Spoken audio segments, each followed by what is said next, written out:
learning to question the actual words they use. Because we are sharing the risk and being able to say what we want, the language changes. The best thing you can do when you're in conflict with anyone is to have fun. Why is it so important that I should agree with you? If you're looking for reassurance that you are right, I'm the wrong person. Do you ever wonder why I would risk this? Do you ever think to yourself, I'm outnumbered by you? Do you ever ask yourself, why would this person do this? The reason why I think the government and the media don't like somebody who's widening the lanes of free speech is because they defined disagreeableness as hate speech and hate speech as crime. Please welcome Greg Gutfeld.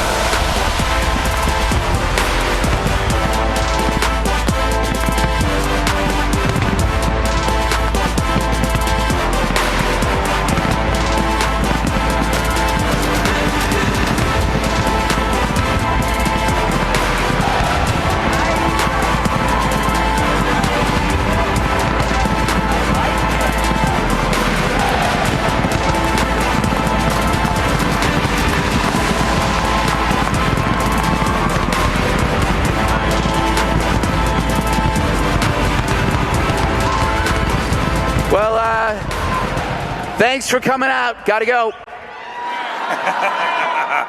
Let me do this properly, ladies and gentlemen. My name is Benny Johnson. Yeah, Benny. And this is the undisputed king of comedy of the world, Greg Gutfeld, the #1 comedy show on earth, the great Greg Gutfeld. Thank you. Gotta say, you're the first adult male I've ever met named Benny. It's very strange. So this happens constantly. There's a guy named Benny Thompson. Right. He's a Democrat. Yeah. He ran like the January 6th committee. That's right. And Donald Trump's like, F that Benny Johnson. Like every once in a while he mixes up my name. You know, I think I accidentally sent you a pipe bomb. Don't you hate that? It's not a cake, Kate. It's a bomb. It's from Greg Gutfeld. I'll explain later. It's a cake that looks like a pipe bomb. It's a little prank. Okay, you know Brett Baer. He's like the best. Who? And Brett Baer is like straight up and down news. And he's like delivering this news about January 6th and the pipe bomb. And he did the same thing. He goes, and that's a problem for Benny Johnson, lying about destroying America. I'm like, no, please. How do I get my reparations? Yeah. Well, you know, who would have thought that Brett Baer's real talent is rapping? It's just, have you seen him rap? Yeah, it's pretty bad. Donald Trump was the #1 most name-dropped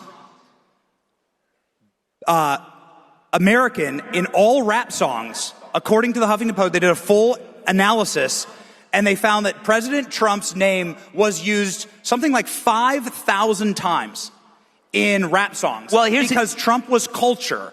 Yeah. And Trump was fun. Trump is funny. And that's what made him so viable in these elections. That's what makes him such a powerful force. And since he's been on your show, and since that was a massive show, I want to sort of like, maybe why don't we start there? Well, here's an unspeakable truth. If you were to ask a hip-hop artist, who would you rather be? Donald Trump, arrogant, obnoxious, driven, whatever, or Barack Obama? All of them would say Donald Trump. It's because wherever he goes, there he is. Life follows you, and you're having fun. I always talk about how we're living in the era of the flip. When I was your age, we didn't have Turning Point. I'm so old. When I was your age, the bad guys in every movie were the old, crotchety white Republican, and the cool kids were like the hippies. I always use Animal House as kind of the analogy. The Animal House were the young fun lovers, and the dean was the evil conservative. It's flipped. It's now the teachers and the administrators who are the liberals, the woke and the left wing, because they got high on their own farts. They had no opposition to their ideas, and now they became the man. And then what happens is you have somebody like Donald Trump, who's a billionaire, real estate contractor, who is now the rebel. He literally is the head of the Hells Angels. I often borrow this analogy from Scott Adams, but the reason why the Trump administration is so interesting is that it's a pirate ship. It's like, they don't have to get along. There could be a few rough edges in there. Maybe a few of them did time. There might be a body or two buried under a floorboard here and there, but they're all rowing in the same direction. If you have a sordid past, if you're a bit quirky, eccentric, dangerous, but you believe in what they believe, you can get on that pirate ship. So you have all these interesting people going in one direction, and the key is they're interesting.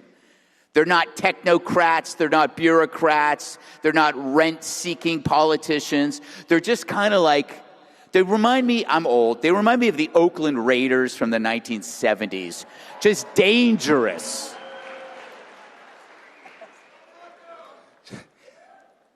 President Trump has dirty communist Orhan Mandami in the White House. And a reporter goes, hey, Mandami, like, is he still a fascist? And Trump's like, you can call me a fascist. Just call me a fascist. It's funny, right? Trump's hilarious. Well, and he's been on your show, and he used to go on late night shows all the time. You remember Jimmy Fallon? He like tussled his hair. He like messed. You guys remember that? Jimmy Fallon like messed up Trump's hair, and he was beloved on late night. Yeah. And then suddenly, like, what the hell happened? These guys' balls fall off. Like they can't like do an interview with Donald Trump anymore. I would say the balls fell off, except for The View.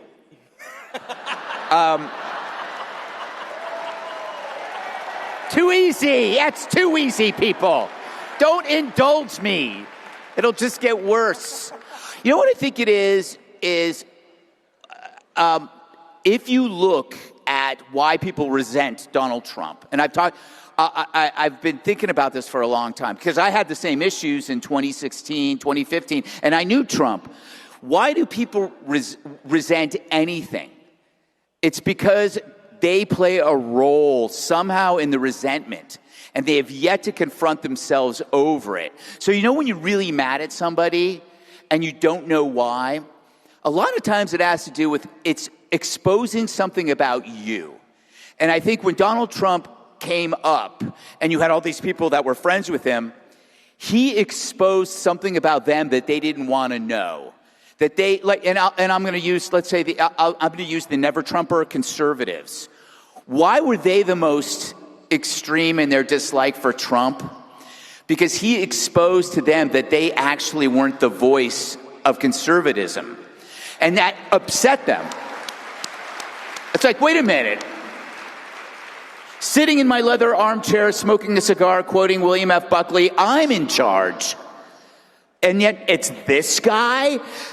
If they had actually said, okay, why is this? Because I had to do this with myself. Why is his success bothering me? Because you can do this with every person in your life on a personal level. What kind of resentment do you hold, and what's your role in it? And I'm going like, I know I'm pissed off at Trump because for years I was going after the politically correct, and I was saying all these things, and he came in and just blew it up, and that should have been me. I'm telling you, that is behind all of the resentment about Trump in the entertainment industry, in the world of politics. I won't say who this was, and his name does not rhyme with Schmill O'Reilly, but I was on this show, and afterward, they had done a segment on Trump. This is probably 2016, 2015, maybe earlier. And the host said, why did I run for president? And I think in a lot of people's minds, they were resentful that he did it and they didn't. And why wasn't it them? And then you go to the late night talk shows. So here's the way I look at late night talk shows. Imagine this amazing high school with tens of thousands of people, and there's one cool table off on the side, and there's 4 or 5 people holding court there, and they're the coolest people on the planet. You come in, and they invite you to that table, and you go, I'm good. I'm going out with these people. That created a crisis in confidence in those people when they suddenly realized that their views are not held by everybody else. They realized that sitting in that table, they were just talking to themselves, and nobody cares. Nobody cares. Nobody cares. I checked the ratings before coming out here. Greg Gutfeld has triple the ratings of Stephen Colbert. Greg Gutfeld has quadruple the ratings of Jimmy Kimmel. Even when he's crying, that son of a bitch. You know, he lied. That bastard lied. That bastard lied. He was ripped off air. He threw a temper tantrum. He was put in timeout because he lied about Charlie Kirk. Yeah, two things about that. Please. Remind me about the Kimmel thing because it's important. The first thing about competition. So when we were entering the late night sphere, I really didn't want to do it, but I did it. I didn't look at myself as competing against them. I thought to myself, no, I'm going for bigger fish. Like, I bet I could get the same number of all of them combined. So I didn't even think about them. What I was thinking about was like Monday Night Football, like actual things that people watch. And there are nights when I'm number 1 in all of cable beating professional football games, sometimes every week. So it was all about like, this is not even in my universe. Because I think if I had focused on them, it would have been at the detriment of a wider audience. So now you look at like something like Kimmel and you go back to what I was talking about, that when somebody is upset about something, it's more about themselves. What is it about Kimmel that makes him so upset about Charlie Kirk's death? It was clearly lack of impact. He saw somebody have an impact that he kind of thought he wanted. And I feel like a lot of people feel that way when something big happens and it's not them and they are so ego-driven, it hurts them. And his lashing out was basically saying, wait a second, I truly am irrelevant. Behind every resentment is self-doubt. And you hear the imposter syndrome. It's kind of more, maybe I'm not all that I cracked up to be, and it sucks. And I think that's why he lashed out at Kirk. He saw the world change, and he was left behind. Imagine being in a movie in which if you find out in the final act that you're the bad guy, how do you deal with it? That's how you deal with it. Wow.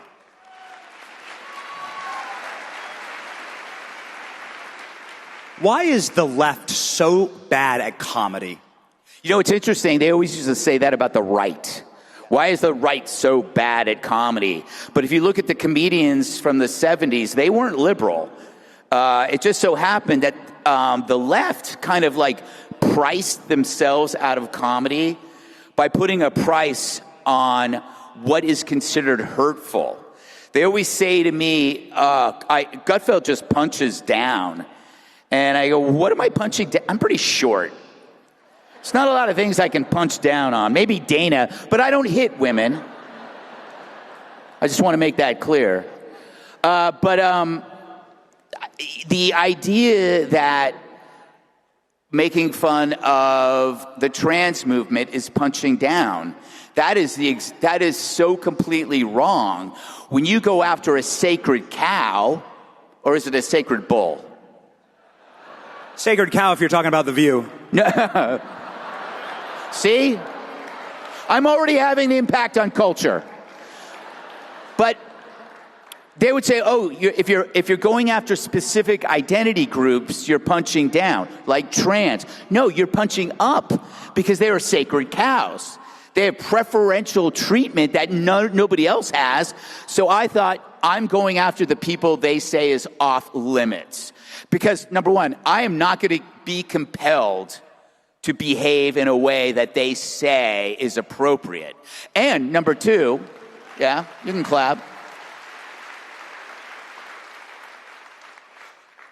The moment you obey, it's over. You know, they don't like you. Drives me crazy to watch people strive for this strange new respect of liberals. Like, oh, I'm so excited when a liberal comedian agrees with me. This is one of the things that I remember when I was anti-Trump. Man, did I get love. I got love from the other side. And I remember, this is like, you know, Twitter was still pretty big in 2014, and I'm getting all this love. And I won't say the comedians' names, but they were like, oh, Greg, you know, it's great what you're doing on the 5. And I got to say, it felt good, you know, to get these accolades from people who normally call me a right-winger. And then I realized this was wrong. It's like, what am I doing? This is feeding my ego. And that was one of the things when I realized, okay, I'm not actually speaking the truth. I'm trying to build myself up. And that's when I said, okay, enough. And what made me change on Trump was I had to ask myself, what is it that he's saying that's upsetting me? And what is he doing that's upsetting me? He hadn't done anything yet. He wasn't president. So I pay attention to his deeds. I focused on deeds and not words. And once I basically dialed my ego back down, where, you know what? It's not about me. He suddenly became hilarious again. So I think that a lot of the never Trumpism is all about ego. They can't admit the sunk cost of their beliefs. If I hated Trump for so long, if I stop hating Trump, what did I just do for the last 10 years? It's like being in a terrible relationship and you don't want to get out of it because you were in it for so long. You know, it's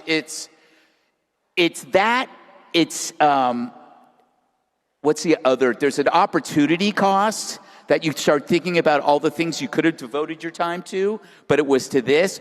I do think you're seeing cracks in it. People are, like you hear people, you know what, I'm not going to talk about Trump anymore. That's their way of saying, I'm a loser. The other thing, too, is one of the interesting things about Trump derangement syndrome is that they call things a syndrome when there's no origin, like chronic fatigue syndrome. Those are things that they say we don't know what causes it, so we call it a syndrome, which is a collection of symptoms. It's not Trump derangement syndrome. It's Trump derangement addiction. And the reason why it's an addiction, and I use that phrase now, is because you can't control it. And when an addiction is out of your control, it has a power over you. And it creates a filter. Like if you were addicted to drugs, you have no control over it, and you see everything through the filter of drugs. It's like, how can I carve out enough time to buy drugs? Where's my dealer? With Trump, it's like every story is seen through the filter of what does it have to do with Trump. That is an addiction. And I honestly believe that if they treated TDA like any other kind of substance, people's lives would change for the better. I'm serious. You should, next time you run into somebody who's vehemently anti-Trump, you should ask them, I think you might have a problem. And then go, hey, do you want to go to a movie? And then you go, sure, you go to a movie, and you walk them into a room with all of their friends. And they all have letters.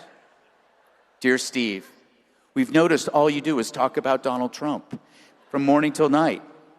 And we're worried about you. We think you need help. I think that is like, if you look at it through that framework, it makes so much sense. Should we open TDS asylums? Say again? Asylums, like mental health institutions. I think we should, yes. I mean, one of the things, too, is understand that it's a flaw in human beings. We are drawn towards negativity over positivity because we're always trying to improve. So we like negative tweets over positive tweets. What's wrong with me is what everybody thinks. The Trump thing is a big what's wrong with me for never Trumpers. You kind of have to understand that. That's why I always say when you're dealing with never Trumpers or heavy, deep antagonism, observe, don't indulge. Observe, like you'll notice when you're at a workplace, who is the coolest person at work? It's the person that's observing and not indulging. The person that listens to gossip but doesn't spread it. That's the person you want to be. And you're going to find a much bigger, a greater peace of mind. And you're going to see that the people that disagree with you are going to be wondering, what do you have that they don't have? What is this thing? It's like I have good friends who are incredible never Trumpers, and it rolls right off me. And it bothers them more because they're trying to figure out, well, why am I this way and he's not? He's relatively successful. He's got, a happy family. Why is he not evil? And then you're causing them to think differently about their own resentment. Underneath every resentment is self-doubt. This resentment is killing comedy. We have a comedic institution in our country called Saturday Night Live. Yeah. If some of you are old enough, maybe raise your hands. Some of you might be old enough. Do you remember Gerald Ford falling down the stairs? This is a famous Chevy Chase bit. Half of these people weren't even born. Right. Well, Some of the people are born. There's a president who we had just a couple of, months ago, who was falling ass backwards across stages, down the stairs, over the Resolute desk in the White House. But enough about Obama. Let's focus on Biden. They never made fun of him. Yeah. And I think that's a crisis, actually, when there are untouchable things. Like, why did Saturday Night Live do that? Well, this is the other thing that's great about whenever you're in a conversation, whether it is with the media, especially the media, is that they don't have any credibility. And SNL has no credibility. The late night shows have no credibility. The media has no credibility, but because for 4 years, they deliberately covered up for a president that was brain dead. There's no reason for you. It's kind of like, you don't take financial advice from Jim Cramer, You don't take fitness advice from Whoopi Goldberg. Yes, exactly. See, that was better. I'm having an impact on culture. Every one fat joke at a time. By the way, Chris I forgot what I was talking about, but I don't have much time. People have asked me, why do you always make fun of somebody's weight or looks? And I have a theory which is 100% bulletproof. I call it the hierarchy of smears. Everybody that I make fun of for their weight or their hair loss, or their whatever, has once compared me to a Nazi or a fascist. And in the hierarchy of smears, you can fit a lot of stuff below Nazi. The moment somebody calls you a Nazi, you can call them anything. And here's why.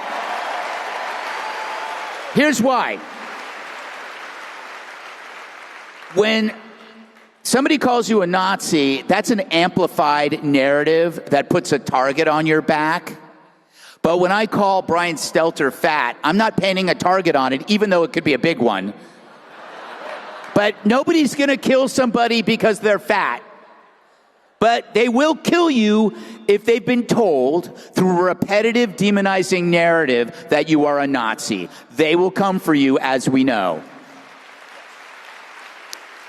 I want to wrap up just very quickly here. How do we save comedy? There seemed to be this incredible watershed moment where Dave Chappelle, Netflix was trying to cancel Dave Chappelle. They did this big walkout because he told a transgender joke, right? And Netflix said, no. Dave Chappelle said, no, I'm not cutting that from my set. And that seemed like there was this fever that started to break there. Well, now how do we save comedy? I'm telling you, this was free money on the table for us.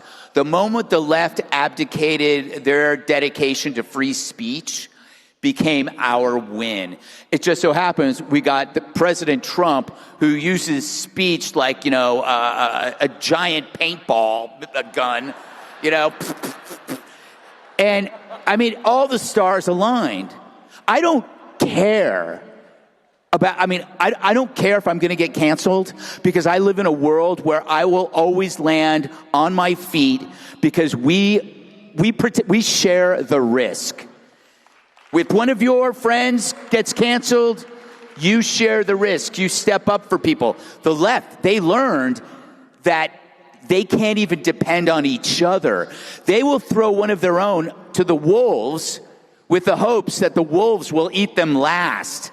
But they always get eaten, hence the size of the view. Yeah, okay. Well, Well, we've done a lot of picking. We've done a lot of rightfully picking on libs in your industry. You are destroying them. And it's so great to finally have comedy back in America. What is your single favorite Donald Trump, last question, single favorite Donald Trump comedic moment, either behind the scenes maybe you witnessed or something that was on stage?